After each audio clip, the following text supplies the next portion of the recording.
7월 3일 금요일 하나님께서 저희에게 주시는 말씀은 시편 138편 1절부터 8절까지의 말씀입니다. 함께 말씀을 읽도록 하겠습니다. 내가 전심으로 주께 감사하며 신들 앞에서 주께 찬송하리이다. 내가 주의 성전을 향하여 예배하며 주의 인자하심과 성실하심으로 말미암아 주의 이름에 감사하오리니 이는 주께서 주의 말씀을 주의 모든 이름보다 높게 하셨습니다. 내가 간구하는 날에 주께서 응답하시고 내 영혼에 힘을 주어 나를 강하게 하셨나이다. 여호와여, 세상의 모든 왕들이 주께 감사할 것은 그들이 주의 입의 말씀을 들음이오며 그들이 여호와의 도를 노래할 것은 여호와의 영광이 크심이니이다.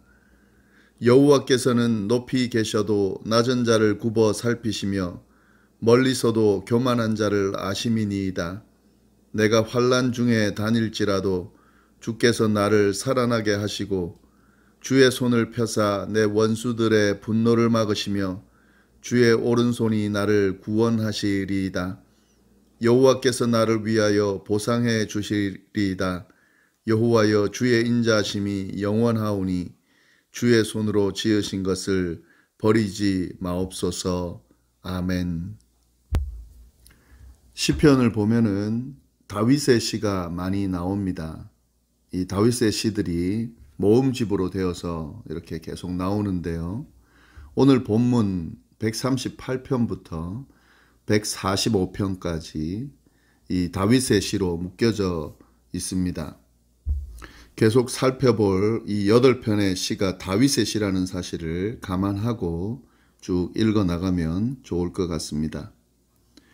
이 시편 138편은 다윗의 기도의 내용이 들어가 있고 또 신앙 고백이 담겨져 있는데 그 다윗이 어떤 기도 또 특별히 어떤 신앙 고백을 하는지 살펴보면 좋을 것 같습니다.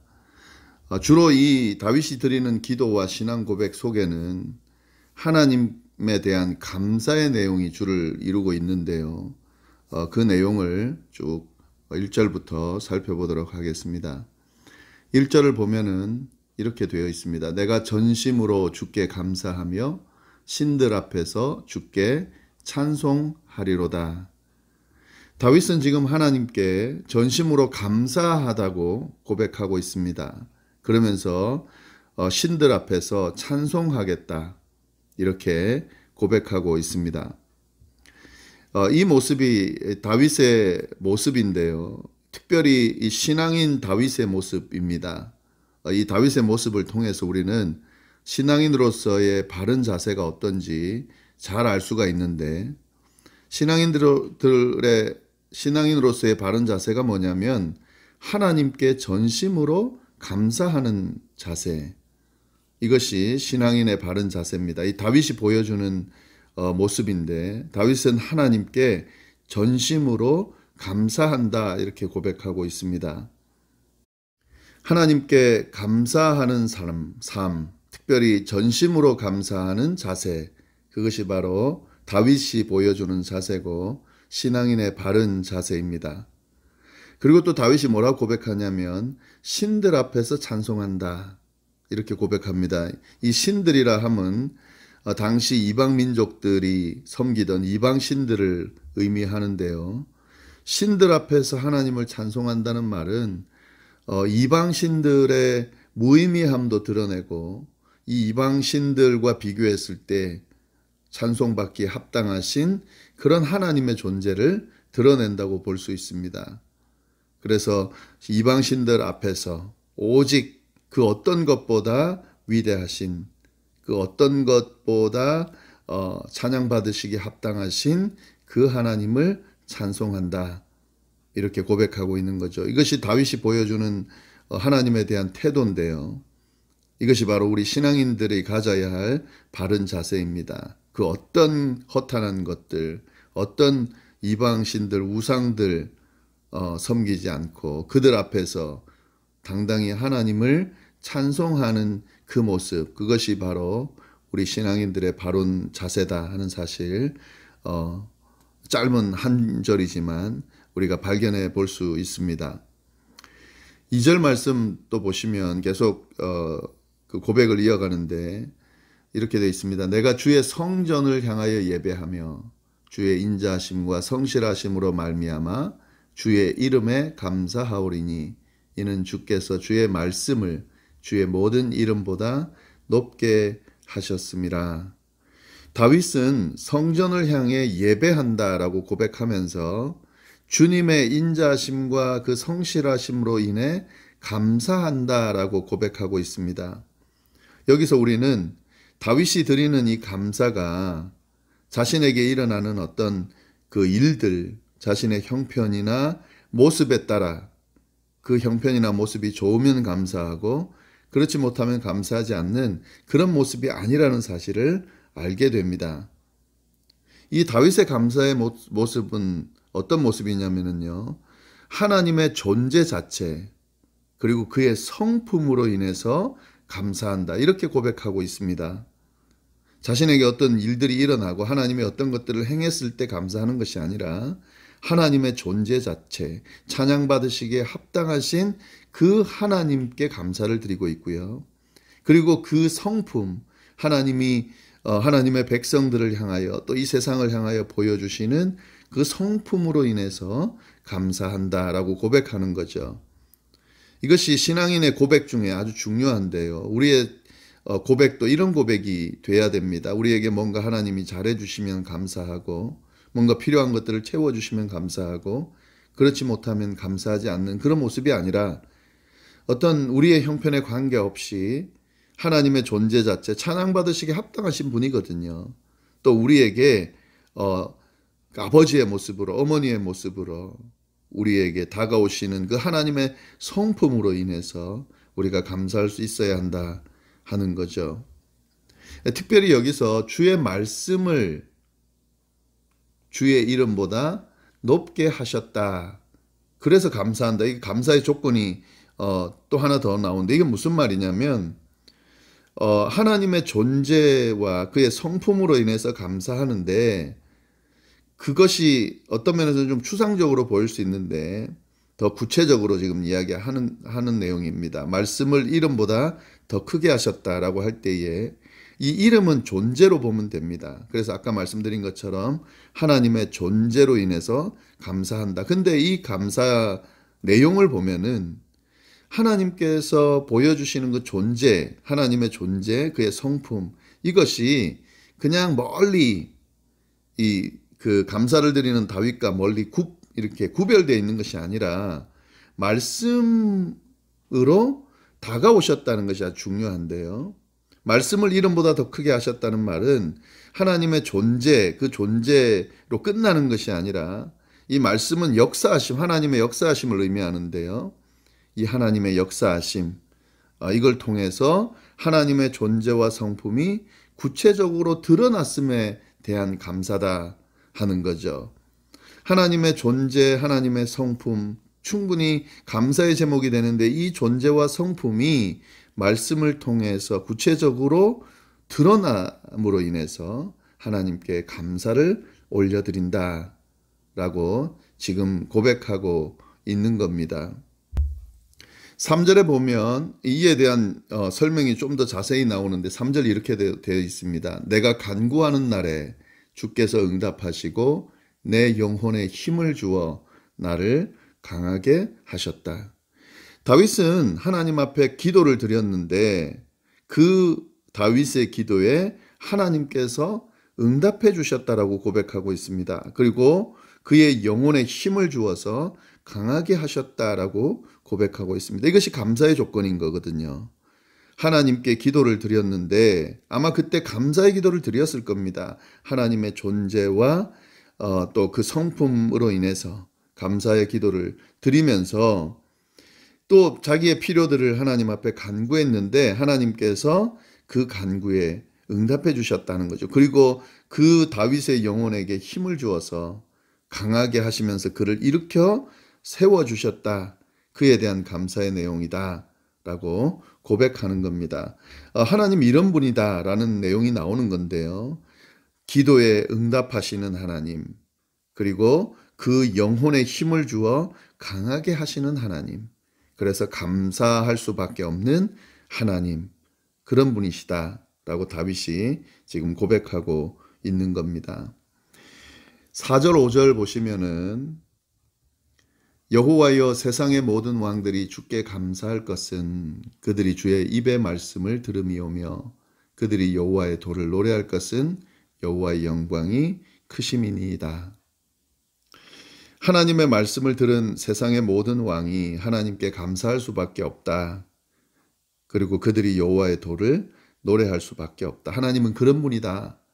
감사할 수밖에 없는 그런 감사의 조건들을 베풀어 주시는 그런 하나님의 존재다라고 고백하고 있는 겁니다. 6절 말씀, 여호와께서는 높이 계셔도 낮은 자를 굽어 살피시며 멀리서도 교만한 자를 아심이니이다. 네, 하나님의 속성, 감사할 수밖에 없는 하나님의 속성이 계속 나오는데 하나님은 이렇듯 모든 왕들이 감사하며 찬양할 수밖에 없는 그런 존재, 그런 높으신 분이시지만 그 높이 계시면서 그렇게 찬양만 받으시는 분이 아니라 낮은 자를 굽어 살피시는 분, 멀리서도 교만한 자를 아시는 분이다 하는 거죠. 교만한 자를 아신다는 것은 이 교만한 자를 벌하신다 하는 그런 의미가 있는데요. 하나님께서는 높이 계신 분이시지만 낮은 자를 굽어 살피시는 분이시며 교만한 자를 벌하시는 그런 분이시다 하는 거죠. 함께 하시는 하나님, 다 아시고 하나님의 백성들을 돌보시는 분이시다 라는 고백이 6절 말씀에 나옵니다. 네, 마지막으로 이제 7절, 8절 말씀이 있는데요. 이 말씀은 마무리면서 결론과도 같은 내용인데 이 다윗이 지금 이 시편을 드리는 그 상황, 배경을 좀 언급하고 있는데 한번 보시겠습니다. 내가 환난 중에 다닐지라도 주께서 나를 살아나게 하시고 주의 손을 펴사 내 원수들의 분노를 막으시며 주의 오른손이 나를 구원하시리이다. 여호와께서 나를 위하여 보상해 주시리이다. 여호와여 주의 인자심이 영원하오니 주의 손으로 지으신 것을 버리지 마옵소서. 지금 이 다윗이 고백하고 있는 이 당시의 이 고백의 상황은, 고백할 때의 그 상황은 환난 중입니다. 어떤 내용인지 정확히 나와 있지는 않지만 다윗이 지금 힘든 시간을 보내고 있을 때, 환난 중에 있을 때 드린 고백이다, 기도다 하는 거죠.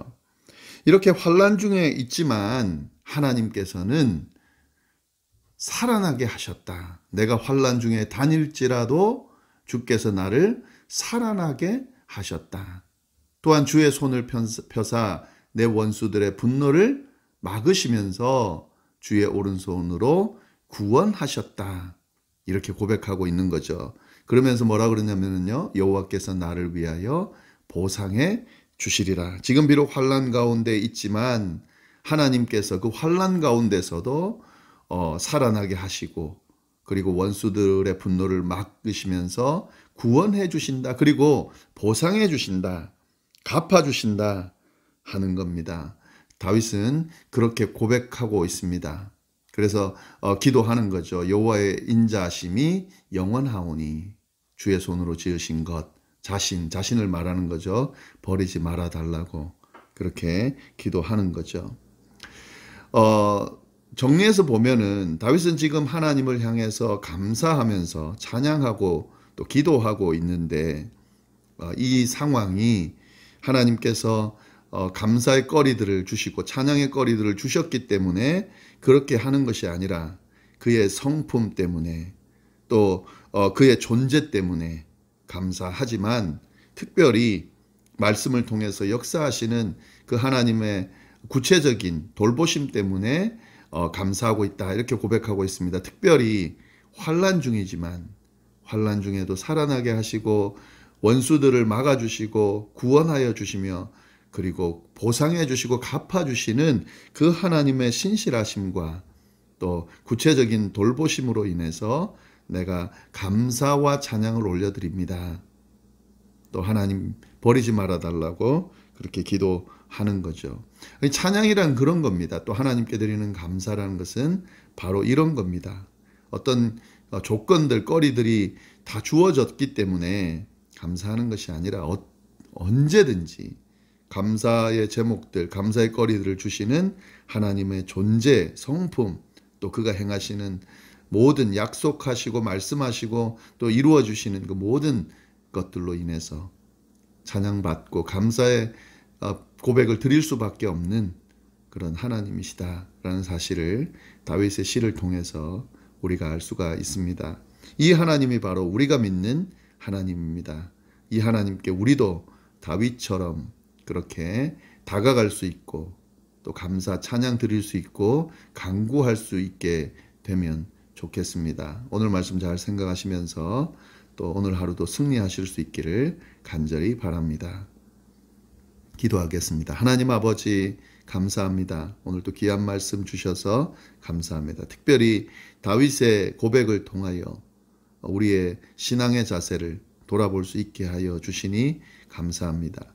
감사와 찬양 받으시기에 합당하신 하나님, 하나님의 존재, 성품, 충분히 그로 인하여 감사드릴 수 있지만 그 하나님의 모습 그대로 높으신 곳에 계신 것이 아니라 낮은 자를 살피시고 교만한 자를 벌하시며 우리에게 친히 다가와 주시는, 특별히 말씀을 통해 함께 역사해 주시는 그 하나님을 우리가 감사하고 하나님께 감사하고 찬양드리는 저희가 될 수 있도록 인도하여 주옵소서. 환난 중에도 그를 붙드시고 살아나게 하시고 구원해 주시며 복 갚아 주신 그 하나님, 우리에게도 동일하게 다가오시는 하나님이심을 믿습니다. 그 하나님 바라보면서 그 하나님과 동행하는 그런 하루가 될 수 있도록, 일평생이 될 수 있도록 인도하여 주옵소서. 감사드리며 이 모든 말씀을 살아계신 예수님의 이름으로 기도드립니다. 아멘.